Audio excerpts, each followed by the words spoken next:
Chapter 15. Mrs. Robinson.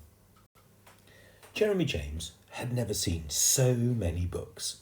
Daddy's books at home were all over the place, but in Mrs. Robinson's office, there were books all over the books that were all over the place. There were shelves and piles and boxes and tablefuls of them. And in the middle of this one-room library was a desk, in front of which sat Daddy, with Jeremy James standing beside him, and behind which sat little Mrs. Robinson. She had grey hair, tied in a bun, a tiny turned-up nose, and very soft cheeks, down which 2 thin lines of tears were trickling. "I'm sorry, John," she was saying, "but I've got some awful news. I've been given the sack," Daddy said. "Oh," and looked very serious. "I just don't know what I'm going to do," said Mrs. Robinson. Jeremy James looked round the room, but he could see no sign of a sack. All he could see were books. Maybe the sack had got hidden under the books. What he couldn't understand, though, was why getting a sack should be so awful. Father Christmas brought you a sack round at Christmas time, and everybody was very pleased to see him. Jeremy James would have liked a whole sack to himself. "Daddy," whispered Jeremy James, while Mrs. Robinson wiped her eyes with her handkerchief. "If Mrs. Robinson doesn't want it, can I have it?" "Have what, Jeremy James?" asked Daddy. "The sack," said Jeremy James. "Getting the sack," said Daddy, "means losing your job." Mrs. Robinson had heard the question and laughed in spite of her tears.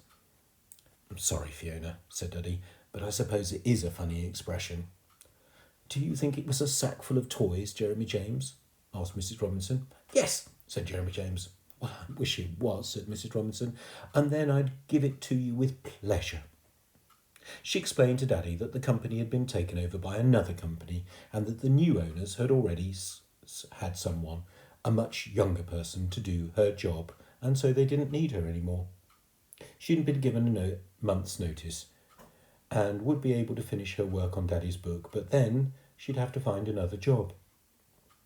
"And that won't be easy at my age," she said. Daddy said several times how sorry he was and how he wished he could help her, and Jeremy James wished he could help her too. "Anyway," said Mrs. Robinson, "it's lunchtime. Are you hungry, Jeremy James?" Jeremy James was as hungry as a dinosaur, and as they left Mrs. Robinson's office, he whispered to Daddy, "Can we go to the bell tower?" Daddy shook his head. "Why not?"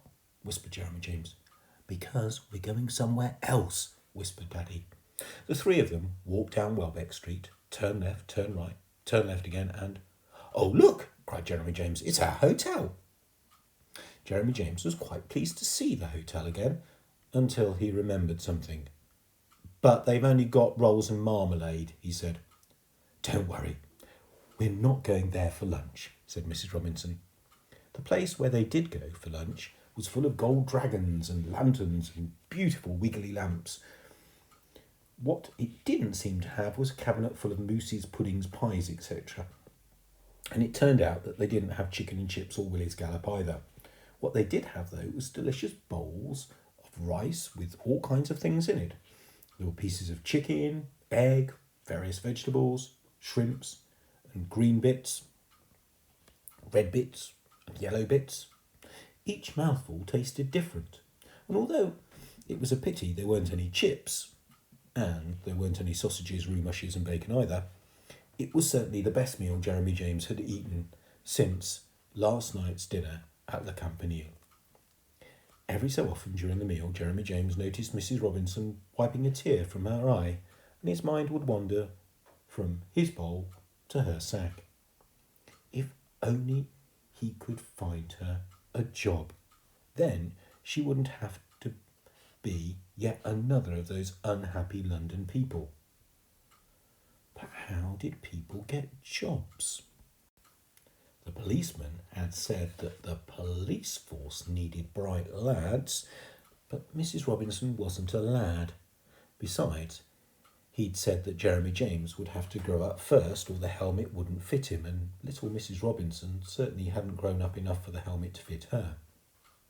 The rice was followed by ice cream, several different flavours, which helped to take Jeremy James's mind off the job again. But when the last mouthful had melted away and the spoon had been licked clean, twice on both sides, Jeremy James suddenly had an idea. It came into his head almost as if someone had fed it to him, and he could hardly wait for Daddy and Mrs. Robinson to finish their conversation and their coffee. At last, the three of them stepped out into the street, and Jeremy James wished they could walk on the right side. If they didn't, it was going to be very difficult for him to get Mrs. Robinson a job. He was lucky, or rather, Mrs. Robinson was lucky. They were on the right side. He held onto Daddy's hand, and while Daddy talked to Mrs. Robinson, Jeremy James waited and waited until the moment came. "Hey, Jeremy James!" cried Daddy, as Jeremy James suddenly let go of his hand and raced away. As they were on the right side, he didn't have to race far, and with half a dozen steps, he was through the open door of Hotel Jeremy and suddenly running along the hallway, and as he ran, he wished very, very hard that the long-faced, wispy-haired woman would be sitting at the table where the bushy man had sat. It must have been wishes come true day, because there she was, as miserable as she'd been at breakfast. "Forgotten something, have you?" she asked, as Jeremy James skidded to a halt in front of her. "No," said Jeremy James. "Is the bushy man still in hospital?" "My husband, you mean?" said the woman. "Yeah, of course he is." "And you don't want his job, do you?" said Jeremy James. "No," answered the woman. "So, can you give his job to Mrs. Robinson?" asked Jeremy James. At this moment, Daddy arrived with a puzzled expression on his face. "Please," pleaded Jeremy James. The long-faced woman looked from Jeremy James to Daddy and back to Jeremy James. "Who's Mrs. Robinson?" she asked.